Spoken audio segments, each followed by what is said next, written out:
Hi guys, my name is Lelasophia. I am an artist and fine jewelry designer. If you like contemporary fine jewelry, if you like luxury handbags, all things interiors, and I have some fun videos for you. You guys, okay, let's talk about it. Everybody's selling their bags and then everybody's reacting to people selling their bags. It's kind of a mess over here. Not a mess, you know, of course, like literally, truly, no shade, no anything to anybody. However, I've noticed this trend going around kind of in two parts. I was gonna say bigger, but you know, it might not be bigger, but let's just go ahead and say YouTubers or creators with a massive following will often amass a very large collection, whether it be handbags or jewelry, clothing, shoes. I'm not sure exactly, you know, it's dependent on the person. In our case, handbags, of course, because that's what we're gonna be focusing on. And then when the bigger YouTubers do that, the smaller people like myself, hence, you know, we're here, I'm a part of the problem, or the trend, it's not a problem, truly, nothing is a problem. Then we all react to it. I think everybody, it scares everybody. I felt like last year when this same exact thing happened, I had a moment where I was like, am I over collecting? What's going on?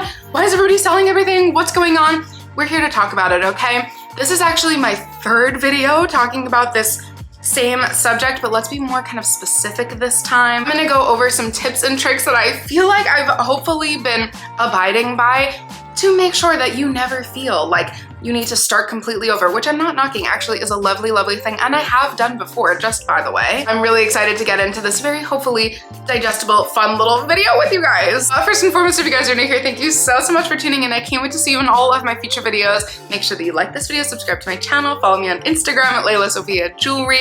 I put out videos every Wednesday, Friday, and Sunday, and so I cannot wait to see you guys in the next one. Okay, so first of all, I usually have a disclaimer, but today, I just picked up, I literally just had 2 pieces dropped off from product photography, you know, designer things over here, and I just couldn't wait to show you guys. So this is a random video for me to be placing this into. This video is kindly sponsored by myself. Totally just kidding, but you guys know I have my own jewelry line, Lelasophia Jewelry. I do all things fine jewelry inspired by my own Moroccan heritage.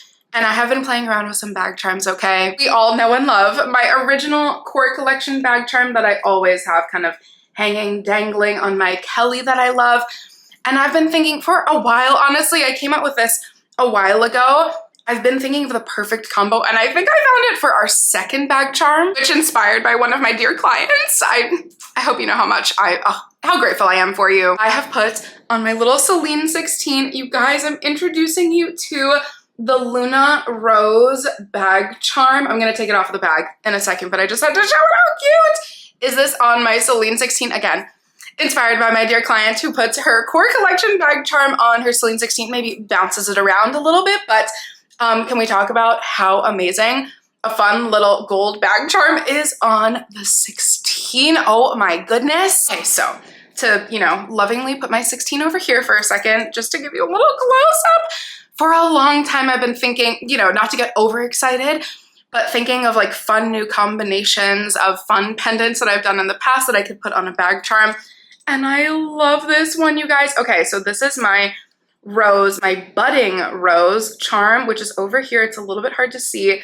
And then the blooming rose charm right here. You guys know I hand make everything by hand in my New York studio. You know, everything is always handmade. You know, we're a very small, sustainable little team over here. And then I have, which I love wearing, since I made this, you guys have not seen me not wear it. Like, I'm obsessed. I haven't taken it off since our jumbo Epithet medallion. This means that you guys can get anything engraved on the larger medallion. I got the sweetest little Arabic phrase, which essentially translates to my moon, essentially equating beauty to how beautiful the moon is. I don't know. I just thought it was really romantic. You know me. It's so silly and poetic, but I got this engraved for my own, but you guys can have anything you want engraved or this beautiful little phrase. And so it's the jumbo Epithet medallion. There you go. It's kind of hard to show on camera. The jumbo Epithet medallion. Little budding rose. Okay, there we go. That's a much better view of her. And then the blooming rose, you know, it's poetic. I thought it was like the sweetest little combination. And you can also wear it as a keychain. You can wear it on literally any bag. but I don't know. So far I'm kind of obsessing, and I think she's gonna live on my 16 for a while. When I actually made, let me not do a whole long story, but when I made my first core collection bag charm, I was like, I should do a chain bag charm too. I was using like a vintage bracelet that I had some really cool like little vintage charms on it on my Kelly for a little while. And I was thinking to myself, oh my God, how fun would this be if I used all my little mini floral collection pieces? And I made it and I loved it. And I thought to myself, okay, we're gonna take a little while to release this one. I kind of wanted to play around with it. And again, another one of my dear, dear, dear subscribers here, my friend over here, who I just love talking to so much, was saying that, which I didn't even think about, on a bag like, let's say, the Margot, or a bag that I'm about to show you without spoiling it yet, bag that doesn't necessarily have hardware on the outside to be able to clip on a bag charm to. This is why I was making this chain option. And honestly, I feel like I finally figured out the formula, figured out the length, figured out everything. And this is going to be so fun to put on a bag like the Row Margot, in my case, the Row Abby bag, which you guys know how obsessed I am with this bag. This is going to be our little mini bouquet bag charm. And essentially, it's honestly like kind of the simplest thing ever. It's essentially a 11-inch long chain with then two instead of one, two clasps. So you can pick how big or small the area is that you clasp on here, if you guys can see that. You can move this puppy back and forth to any bag, and it will work especially well on something like a Margot or something like this, where it's really just gonna like, oh, it's so cute. You could wear it on a Birkin too. Oh my God. I mean, again, I'm so sorry that I don't have a Birkin yet to be able to display this new bag charm on. We're working on it. But essentially any bag that, I mean, it could have, you know, you could already be bag charmed up and just want to add more of a chain element. So essentially I have the little mini Calla lily, the little orchid, the little trumpet flower, and the little anthurium, which you guys know I could never pick a favorite. Like, I love all of these so much. You guys have seen me wear them in all of my past videos, especially right when this collection came out, and I'm kind of obsessing. Both of these bag charms are going to be available as soon as this video is live. Lastly, for the second hair accessory, you guys know, the Calla lily hairpin. I wear on a daily basis, like constantly. Yes, my hair's in a high tight pony right now, but I'm gonna take this puppy down as soon as I'm done filming and put in my hairpin. And then I'm also finally releasing this hair comb, which I just honestly think is such a vibe. It's so fun to pop in your little bag. Of course, all of the combs will come with their own little dust bag, so you don't have to worry about it scratching the inside of your bag, of course. It's just such a fun little accessory. I talked about this when I first, you know, made it and first unveiled it to you guys, but just saying, she's finally going to be live. Okay, now back onto the topic at hand. Again, thank you. Thank you to our sponsor. Totally just kidding. You guys know I, have never worked with a sponsor as of yet. But I digress. Okay, this is such a long conversation, which is why I've broken it up into several videos. And it's honestly, I think what has spurred this, Caleb Snell did a video, which I really, really loved. And then Jessie Styles, you know, I love everybody here in our YouTube community so much. So of course I watch everybody that you also watch. And Jessie's video I thought was really like, all of them have just been so brilliant. And I just think that the more creators are talking about, bigger creators or whoever, people just like kind of announcing that they're selling their entire collection, I think my gut reaction is, oh my God, what's wrong with us? Is there something wrong with us? What's going on? Do I need to be collecting less? Like, and I said, pause, slow down, let's calm down. I feel like I've been preaching, hopefully, since the beginning, not to be like such a nerd, but conscious collecting, I think is hopefully the category that I've fit myself into, because you guys know how much I've talked about, not just this year, to be honest, last year as well, how much I've talked about really finding your own voice, your own style, and then still being allowing yourself, especially like gracefully and sustainably, to experiment, to collect. You know, one of my first videos was talking about how amazing the pre-loved market is, and then I gave all of my examples of bags that I sold that I almost kind of equally, or whatever, you know, maybe not necessarily equally monetarily, but pieces that essentially I either really, really loved and wore and just kind of, you know, wanted something fresh, or pieces that I loved from afar, pieces that didn't, you know, somehow translate as well into my own lifestyle for a myriad of reasons. Then I used, because I purchased them pre-loved already and because the price was already so wonderful and reduced to start out with, that's such a cool, sustainable way to then, okay, you've had your time with the piece, then you can sell it. Use one of the amazing, you know, sites or even in-person consignment shops to let go of that item, hopefully, you know, give it to a home that is much better, and then use those funds to find a piece that really does work so well for you. I gave, I think, 10 examples, but honestly, I've probably done that like, wow, that's a big statement. I've probably done that like at least 15 times. I am one of those people. I mean, it's like I had to humble myself because technically speaking, I did sell my entire bag collection probably like pandemic times, 4-ish years ago. You guys know I've, you know, talked about this all the time. My OG love was the Riccardo Tisci for Givenchy era. And so I had like at least 6 or 7 bags from that time. And I think for some reason, especially when you're first discovering handbag collecting and discovering the magic of the pre-loved market, I bought a lot of those on The RealReal and Vestiaire. Even 4 or 5 years ago, you kind of, you know, I think I for sure, I am guilty of this even still today. I'm not going to lie. I'm getting better at it, especially when something is a really good deal, especially when something is a really good price. It's really hard not to get it. And so I think I was getting bags and colors that didn't really work for me, but I just was like, oh my God, this is the craziest deal ever. I'm never gonna find this piece again.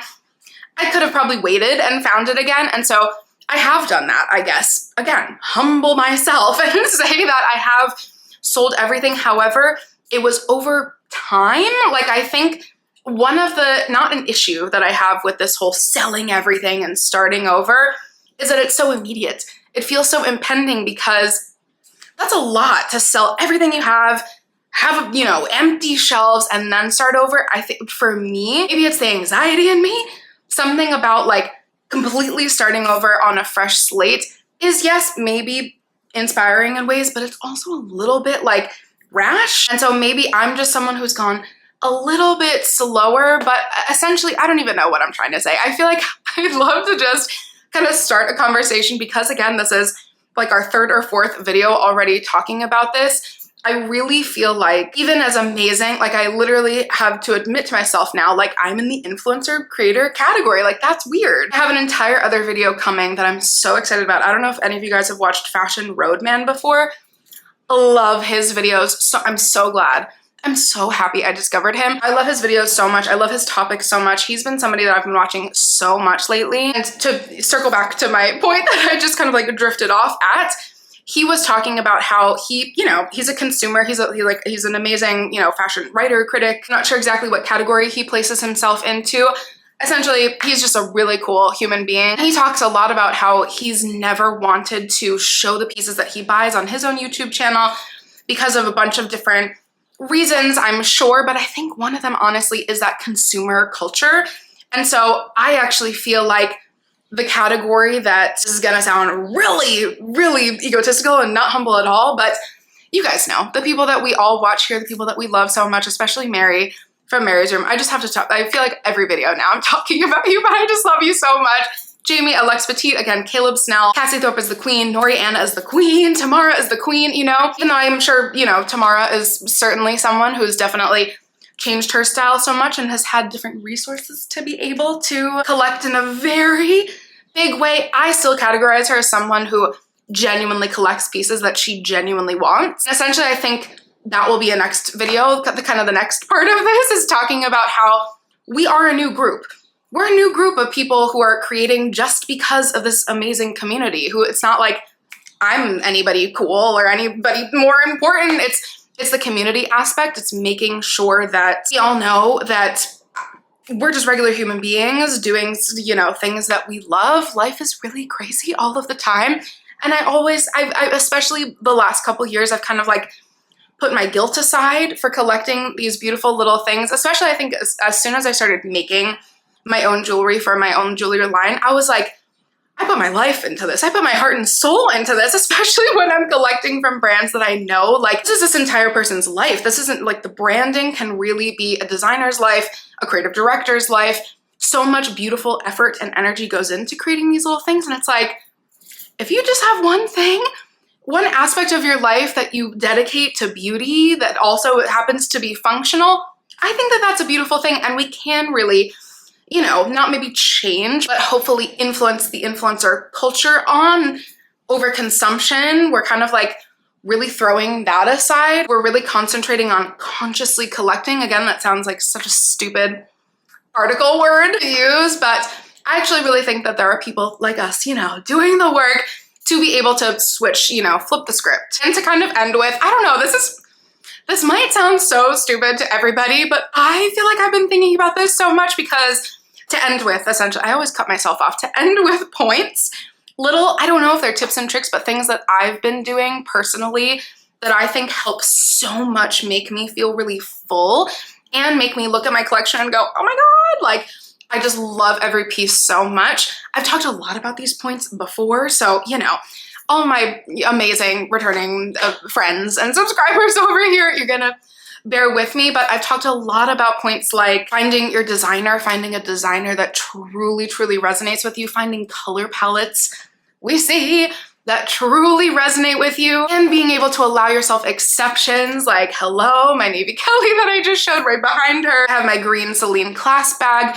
Being able to allow yourself like the fun, playful elements of that, while also knowing, for example, you know, there's a couple bags that I've been considering lately, and I'm like, if I get any of these bags in a brown, I know I will wear it. I know I will love it.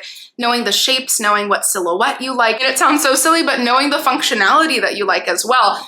I've kind of been getting away from crossbody bags, but I also know, you know, shoulder bags with a thicker strap don't really work for me. So I actually really have, I think I've honed in my eye for collecting, so I really know what shapes will work, even if it's something that I'm like completely drooling over and really honestly want. Those are the tips and tricks that I've definitely talked about ad nauseum many, many times before. And then here's another one. This is kind of a rogue one, which I forget if I've said or not. To go more in depth, essentially, this is gonna sound really stupid, but I swear, this is like my kind of ultimate guide, I think, because there is one thing that I see in common in all of these videos of people saying, I sold everything, I'm starting over, and that is massive empty shelves. Massive empty shelves, massive empty closets. These are people who dedicate an entire room to their handbags, they dedicate an entire space that build out their closets literally to their bags, to their accessories, to their shoes, whatever, clothes, anything. I happen to live in New York City. And so, you know, even though I'm very, very, very blessed, I have so much space compared. I am incredibly blessed. We already know my thoughts. I had to get creative. And even when in my previous apartment, before I did the method that I'm about to talk about, I kind of did, you know, we're talking mini terms over here. Like, seriously, take that honestly. I had a tiny little closet, in no way a walk-in closet, so you gotta work with what you got, and I just got kind of like really, I don't know, very basic shelving things.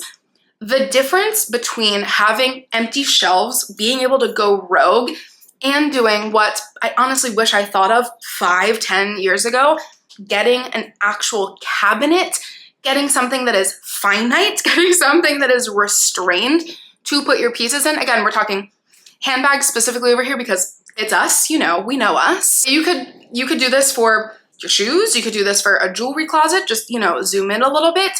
But getting my 2 handbag cabinets that I know are going to be dedicated, at least for right now, to my handbag collection, it has been life-changing. I can't even explain to you how life-changing it is. Even like, there was like a month period right when I moved in, right before I got my downstairs cabinet, and I just had 2 shelves in my closet, and that even like the difference of having actual constraints, like it's literally just like a big empty box, having something where you have to kind of Tetris bags in, having something where you can color code your bags, having something where you can display them, but then they can also be like tucked away. I know it sounds so silly. It might be a case of like, it sounds really stupid until you do it yourself. So I'm not like advocating everybody go out and buy a cabinet just for your bags, but that has been the most life-changing thing to me because I actually feel so good about the fact that I know I don't want as much spillage. Yes, of course, some of my amazing hanging bags that I love so much have to kind of go in my closet. But I know to myself that I can dedicate these 3 shelves and then like 2 of my shelves in my bag cabinet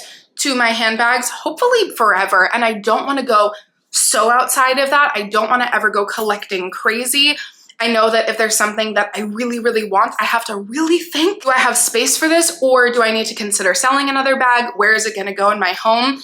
And I know it sounds so silly that you're kind of putting your bags into, you know, something that you could control, that you could just get shelves for. However, I think that that promotes consciousness. That promotes you looking at your handbag like I honestly, it wasn't until, of course, I'm not gonna lie, I always love looking at the progression of my collection, but it wasn't until I got cabinets. My downstairs one was like life-changing when I was only using that one, and then I loved it so much. I got a second that had better, you know, just a better height to width ratio. It wasn't until then that I started like actually consciously organizing my bags to a point where I was like, I actually have enough. Why? I have to really, not I have to, but again, allowing the exceptions to this rule. So take this with a grain of salt, but I have to really, want a bag. I have to really say to myself, oh my gosh, I either have nothing like this, or I know how much I love this style before. Let me make sure that I am going to add in a new piece into my when, because not if, please.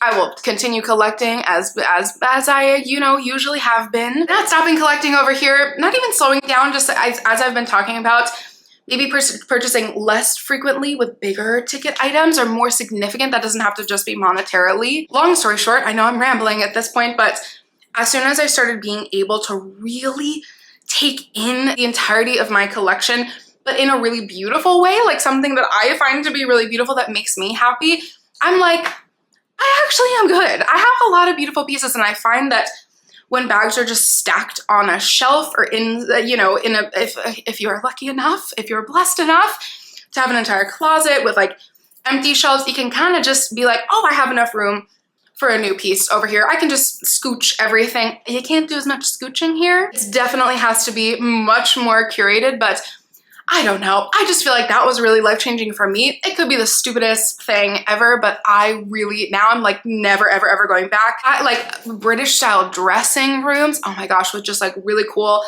cabinets everywhere. I think that that is so cool.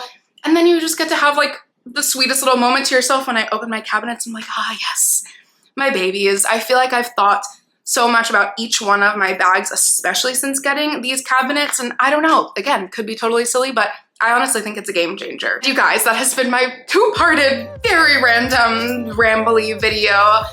I'd say take a second, think about it before you want to sell everything. You know, just because there's 20 amazing, you know, creators on here talking about that does not mean that you're at a place in your life that, you know, that determines that, or you've already done that. But also, go off. We are so blessed these days to have so many more resources now to be able to sell consciously. Know that, you know, your piece is probably going to be going to a really good home also. So essentially, I'm not telling you what to do, but just the ways that I feel like my entire collecting voice, my collecting eye has completely changed, and that's really worked so well for me. Cannot wait to hear all of your thoughts. Thank you guys so much for watching, and I'll see you in my next one. Bye guys.